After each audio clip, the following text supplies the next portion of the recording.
Bismillah ar-Rahman ar-Rahim. It's a pleasure to be with you today. Let's start with the novel A Tale of Two Cities. A Tale of Two Cities is one of the masterpieces that Charles Dickens had ever wrote. Charles Dickens, the writer, the author, was the greatest novelist ever in the history of the English literature. A Tale of Two Cities is one of his masterpieces. It talks about two cities, the two capitals of England and France. The first, of course, Paris in France, and the second, of course, London in England. Let's start with chapter 1, The Times. Here is the text. Let's read together and see what we have. First, it was the best of times, it was the worst of times, it was the age of wisdom.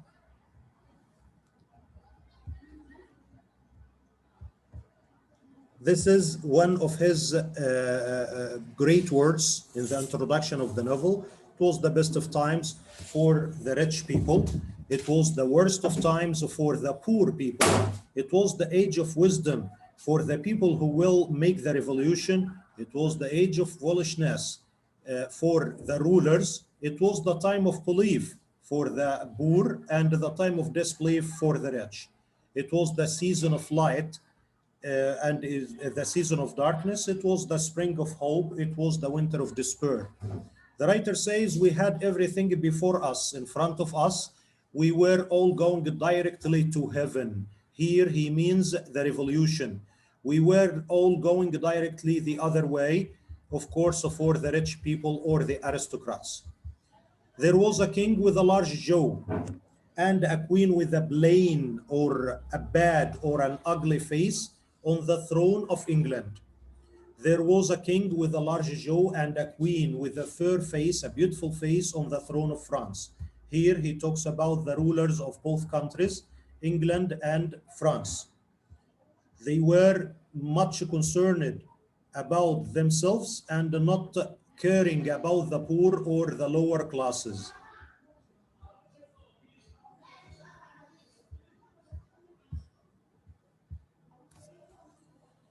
In both countries, it was clearer than crystal that things in general were settled forever. This state is forever. It was the year 1775, and this date is not important. You don't have to memorize it or so on.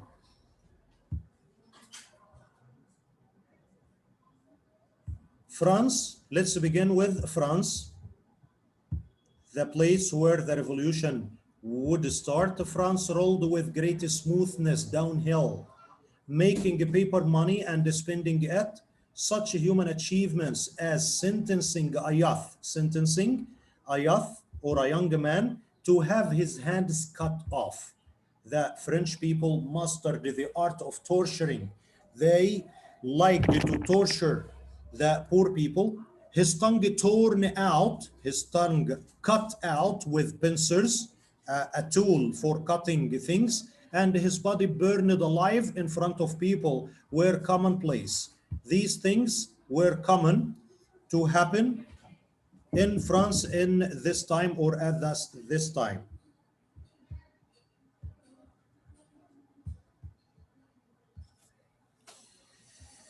It is likely that in the woods of France, trees were growing when the youth was put to death. While the nature was growing, young people or poor people were put to death, already marked by fate to be cut down and made into boards for a certain movable machine with a giant knife that would be terrible in history. This machine, called the guillotine. The guillotine, this is a machine for cutting the throats of poor people. Of course, only the poor people. It is likely enough that in the outhouse of farms near Paris, there were rough carts covered with mud, snuffed about by farm animals and roasted in by hens and the chickens, which death had already set apart to be his timbers of the revolution. Here, the writer wants to say that these circumstances these events for the poor people were commonplace. The French noblemen or the aristocrats were, let me say, they used it to torture the French poor people. But fate and death, although they work ceaselessly, work silently, and no one heard them as they went about their business with quiet steps. On the other hand, the other town, England had little or no order and protection to justify any national pride. In this area or during this area, the English people, the English king was much concerned with his settlements in USA, in America. He took all his troops, the police and the army and so on, to North America, leaving his own country without any protection. Daring robberies by armed men took place in houses and on highways. The crime was much popular there because of the poverty of people. Took place in the capital London itself every night. The highwayman in the dark was a tradesman or a merchant or a businessman in the light. The mail was attacked by 7 robbers. The guard shot 3 dead and then got shot dead by the 4th one. So there was no confidence from anyone. The great Lord Mayor of London was held up by highway robbers just outside London while his guards looked on. Prisoners in jail fought battles with their jailers. Thieves cut diamond jewels from round the necks of people at court, and nobody thought any of these things out of the ordinary. This was a custom. This was customary in London during this time. All these things and 1,000 like them came to pass in and close upon the year 1775. These were the 2 cities. The circumstances were very bad. So this is the introduction of the novel. Here the novel, A Tale of Two Cities, talks about the 2 capitals, France and London, France and England, the 2 capitals, London and Paris. Here the circumstances were very bad. Let's move to the questions. Question number 1 is a common one. Why did Charles Dickens, the author, begin the novel with so many contradictions? The question in another form, it was the best of times, it was the worst of times, comment. Of course, Dickens began the novel with so many contradictions to give us a picture, a view of the huge differences of people at that time.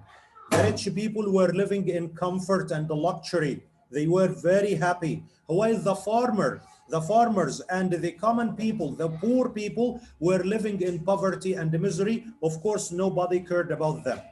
The second question, what were conditions like in both France and England in the year 1775? In France, the king and noblemen were more concerned with their pleasures and wealth. First, they neglected the poor, hungry, poor people. They didn't care about them. The nobles had the right, this is a very important point. The nobles had the right to send anyone to prison without a clear reason, without accusation, without a trial, for no reason. The French government mastered the art of torturing, of course, torturing the poor people, the poor farmers at that time. As a result, the common people had begun to make plans to overthrow their rulers.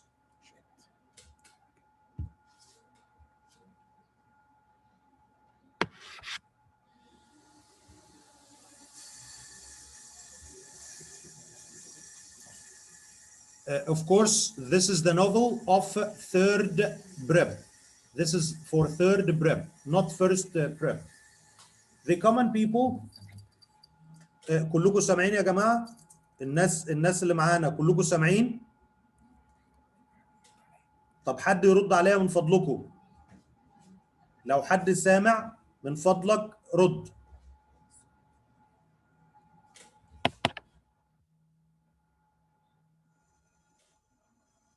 Okay, تمام. The next point, England had little or no order and protection while violence and crime took place. As a result, armed men, thieves, thieves with weapons, armed men dared to rob houses on highways and even in the capital London itself every night. Prisoners fought battles with jailers because the king took all the troops to USA. Thieves cut jewels from around the necks of people at court. So it was that London and Paris, the capitals of the two countries, were uneasy as their revolutions drew near. Let's move to chapter 2. Chapter 1 was an introduction, is an introduction to the novel. So we didn't see any of the characters or the events and so on. The writer wanted to tell us that these were the conditions in both London and Paris. Let's move to chapter 2.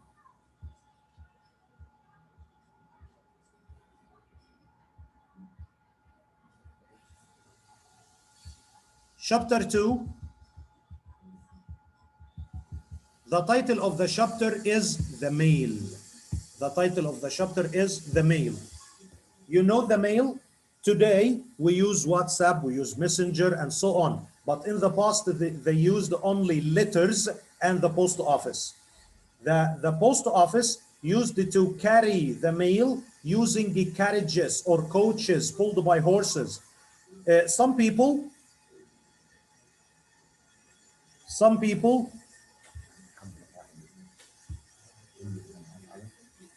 في يا جماعة حد بيسأل سؤال أو رافع إيده.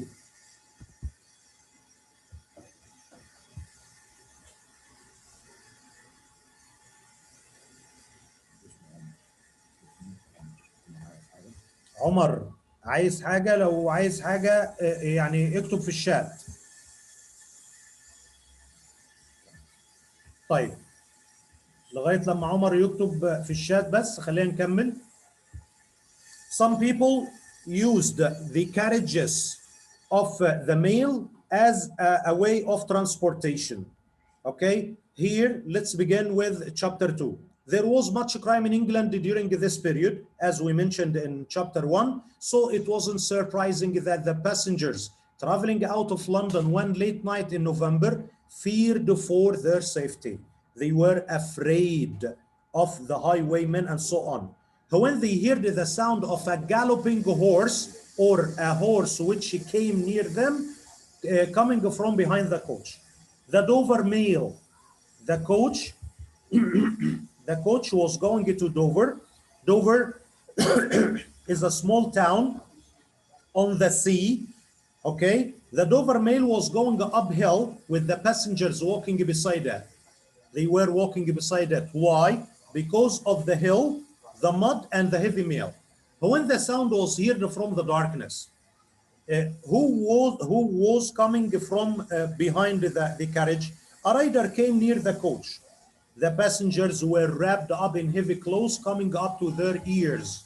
Why? Because they were suspicious of one another, for they feared that there might be a robber among them. As we mentioned before, nobody trusted anybody during this time. So they were suspicious of one another. They feared that there might be a robber among them. So they walked without talking. They didn't talk while the journey. The rider wanted to speak to one of the passengers heading for Dover, Mr. Jarvis Lorry, one of the most important characters in the novel, Mr. Jarvis Lorry. The driver warned this rider to stop at a distance or he would shoot him dead. He told him, you must stay a distance. The rider had a message for that passenger, Mr. Lorry, from Tilson's Bank in London, the place where he works. Mr. Lorry took the paper the rider handed into the coach. In the light of the coach lamp, he unfolded or opened the message and read to himself. The message said, wait at Dover for Mamselle. Mamselle means a young lady. Wait at Dover, Mr. Lorry, you should wait at Dover in order to meet a young lady. Then he turned to the messenger. Mr. Lorry turned to the messenger and said, Jerry, you can say that my answer is recalled to life. Of course, this is a secret message, recalled to life. When the coach arrived in Dover in the afternoon, Mr. Lorry arranged for a room at the Royal George Inn. Here, inn means a small hotel. because the boat to Calais, it's a town in France, wouldn't leave until the following afternoon. So the ship or the boat wouldn't leave until the next day. So he was obliged. He had to stay for the night in this hotel. Then he told the innkeeper,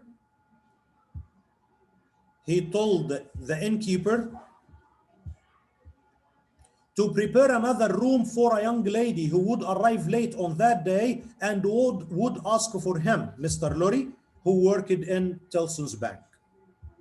Mr. Lorry was a gentleman of 60 years old, formally dressed in a brown suit. The suit was too old, but very well kept. Very well kept means the suit was clean and so on. Mr. Lorry had breakfast, or let me say that he ate, then he went for a walk on the beach. When it was dark, Mr. Lorry sat before the coffee room fire waiting for dinner. After he finished his dinner and while he was drinking a glass of wine, he heard a coach coming. In a very few moments, the waiter came to announce the arrival of Miss Manette, Miss Lucy Manette, the second character, or let me say one of the most important characters, Miss Lucy Manette from London. Miss Manette was very anxious to see the gentleman from Tellson's at once because he would tell her some important news. Mr. Lorry went up to her room. He saw a young lady of not more than 17 in a riding coat with her hat in hand. She was a short, slim, pretty girl with long golden hair and deep blue eyes. She was a very beautiful one. The look of the girl made him remember a small child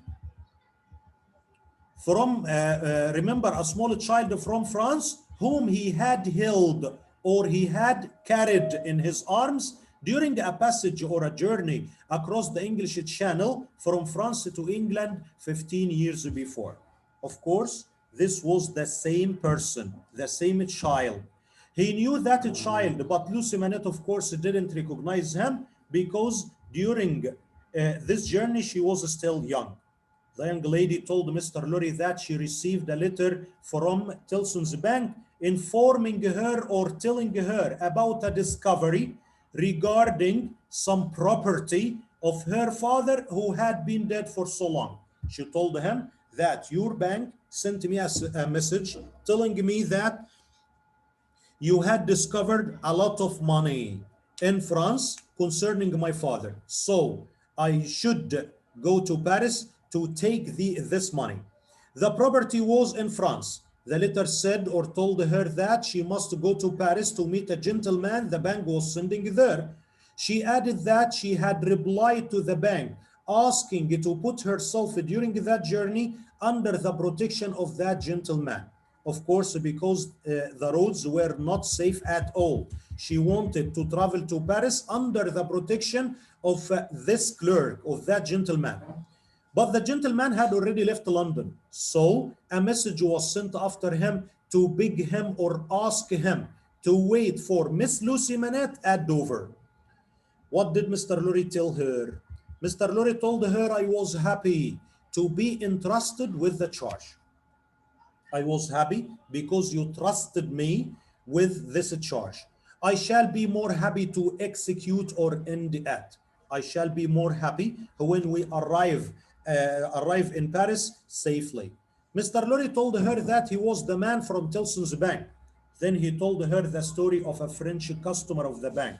He told her, before we travel to Paris, I will tell you about a little story. He told her the story of a French customer of the bank. He was a doctor of great talents, a great doctor, who was married to an English lady about 20 years before. لو سمحت يا جماعة نركز في النقطة دي شوية. The doctor was a French doctor, but he was married to an English lady. He lived in Paris. His wife was an English lady. Mr. Lorry was a friend of his and served him in the bank and was his trustee. كان محل ثقة دكتور مانيت. Lucy Manette knew it was the story of her own father. هي عرفت إن دي القصة بتاعت باباها. بيكمل القصة بيقول لها one day that doctor had suddenly disappeared. اختفى. That gentleman's wife feared that her husband might have been sent to prison. She was afraid that her husband might have been sent to prison by a lettre du cachet. اللتر دو كاشيه. طبعا الكلام كان في باريس، فالكلمه باللغه الفرنسيه لتر دو كاشيه معناها باللغه العربيه خطاب وشايه. طب يعني ايه خطاب وشايه؟ اي حد من الفرنش نوبلمان الظلمه كان ممكن يكتب في الورقه دي او في الخطاب ده اسم اي شخص ويودي الورقه دي للبوليس، البوليس ياخد الشخص المظلوم ده يرميه في السجن مدى الحياه without accusation، بدون تهمه، without a trial، بدون محاكمه وبدون اي شيء. وده طبعا كان نوع من انواع الظلم اللي الفرنش نوبلمان كانوا بيعملوه للفقراء. طيب الوايف عملت ايه بقى؟ هل كانت فرحانه؟ طبعا لا. The wife was very sad. The wife begged the people in authority for news of her husband. begged ترجت the people in authority الناس اللي في السلطه for news of her husband but she never received a reply. للأسف ما حدش قال لها إن her husband هل هو مسجون ولا لا؟ هل هو على قيد الحياة ولا متوفي؟ ما عرفتش تلاقي أي رد. النقطة دي يا جماعة مهمة جدا جدا. And furthermore the wife had suffered so much. طب ليه؟ عانت كثيرا ليه؟ لأن هي أصلا من إنجلند، عايشة مع جوزها في فرنسا، طبعا ما تعرفش أي حد في فرنسا، جوزها اختفى، مش لاقية أموال تصرف منها، تمام؟ The wife had suffered so much from his disappearance before the birth of her daughter. طبعا ما كانتش تقدر تشتغل لأن كانت في أواخر شهور الحمل. The suffering was so great. المعاناة كانت شديدة جدا. That she decided to raise. النقطة دي دايما بيجي يسأل فيها. That she decided to raise the child to believe that her father was dead. قررت تربي بنتها لوسي وتعتقد تقول لبنتها لوسي إن her father was dead. هيجي يسألني why؟ ليه قررت تعمل كده؟ علشان البنت ما تضيعش عمرها في ان هي تدور على باباها، وباباها ممكن يكون اوريدي مات في السجن اصلا، وده هنشوفه الكويشنز دلوقتي. The mother died broken hearted when the child was only 2 years old. طب ايه الموقف؟ الاب في السجن، الام توفت، طب البنت هتتشرد في الشوارع. جه دور مستر لوري اللي هو شغال في تيلسونز بانك اللي هو صديق الاب، قرر ان هو ياخد البنت لوسي يوديها الى انجلند تتربى في انجلند هناك. The child had been moved to England by Mr. Lorry. طبعا لوسي في التوقيت ده كانت only 2 years old. Then Mr. Lorry told Lucy Manette that her father had been found alive. قال لها المفاجأة اللي هي ما كانتش مستنياها ابدا ان your father had been found alive. But he had been changed so much that no one would recognize him. طبعا ده بسبب التعذيب اللي كان بيتعذبه في السجن. No one would recognize him. He had been freed from the Bastille prison, one of the worst prisons ever in France, and taken to the house of his old faithful servant in Paris. مين اللي استقبله على باب السجن بتاعه؟ واحد هو كان خادم عند دكتور منات. الخادم ده اول ما عرف ان دكتور منات هيطلع من السجن استقبله من الباب عنده واستضافه عنده في بيته. مستر لوري told her that they were going there. هيروحوا عند السيرفنت ده علشان يجيبوا دكتور منات. طيب مستر لوري مهمته ايه؟ مهمته to identify him، يتعرف على دكتور منات. and Lucy to comfort him and restore him to health. مهمة لوسي ان هي توفر لباباها كل وسائل الراحة وترجع له صحته مرة تانية. طبعا it was a very big surprise for her. The young woman trembling violently. كانت بترتعش من الخوف ومن المفاجأة، وقالت كومنت شهير جدا يا جماعة لازم ناخد بالنا منه. I'm going to see his ghost. It will be his ghost, not him. Then she fainted. طبعا she became unconscious. في اللحظة دي لوسي كانت جاية مع خلينا نقول المربية بتاعتها اللي كانت يعني بتحب لوسي حب شديد جدا. A wild looking woman with red hair rushed in and grabbing Mr. Lorry's jacket. اتخانقت مع مستر لوري، شدته من الجاكيت بتاعه and lifted him from his chair and sent him flying across the room. طيب عملت كده ليه؟ She was so angry with him for frightening Lucy to death. هي اعتقدت ان مستر لوري قال لها خبر مخيف جدا لدرجه ان البنت ماتت. She was Miss Bross who had taken care of Lucy since her childhood.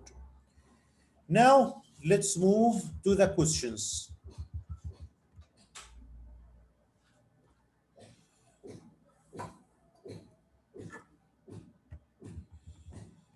Question number 2 مهم جدا جدا جدا. Why was the guard of the coach afraid of the horseman? السؤال بطريقة تانية why were the passengers suspicious of each other?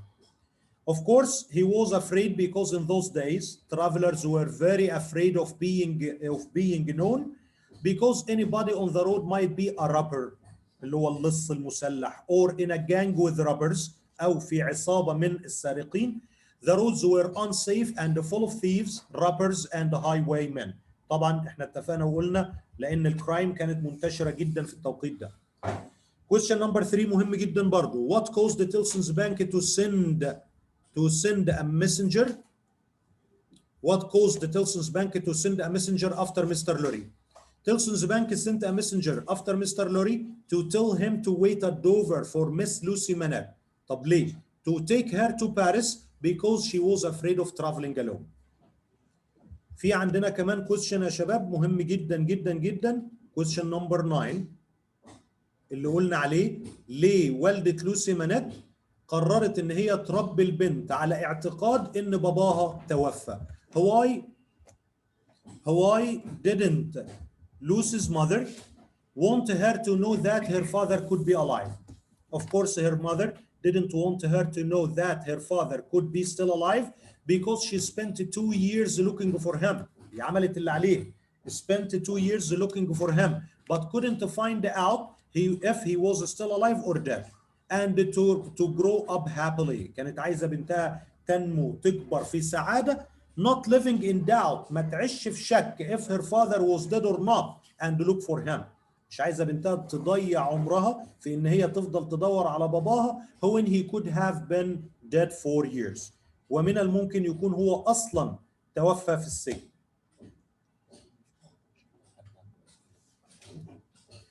عايزكم يا جماعة بعد اذنكم لو في اي سؤال في الكلام اللي انا قلته ده لو سمحت حد يقول.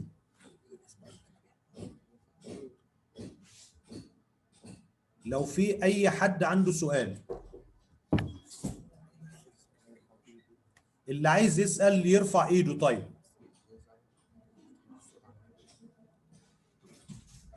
اي سؤال يا جماعة؟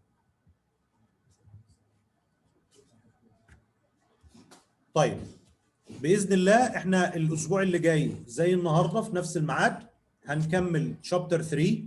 ولو في حد عنده اي اسئله في اي وقت يكتب لنا بس على الكلاسز اللي في ادمودو الاسئله اللي هو عايزها واحنا هنرد عليه. وان شاء الله باذن الله الاسبوع اللي جاي في نفس التوقيت حسب الجدول هنكمل برضو نوفل اللي هي شابتر 3 باذن الله. شكرا والسلام عليكم ورحمه الله وبركاته.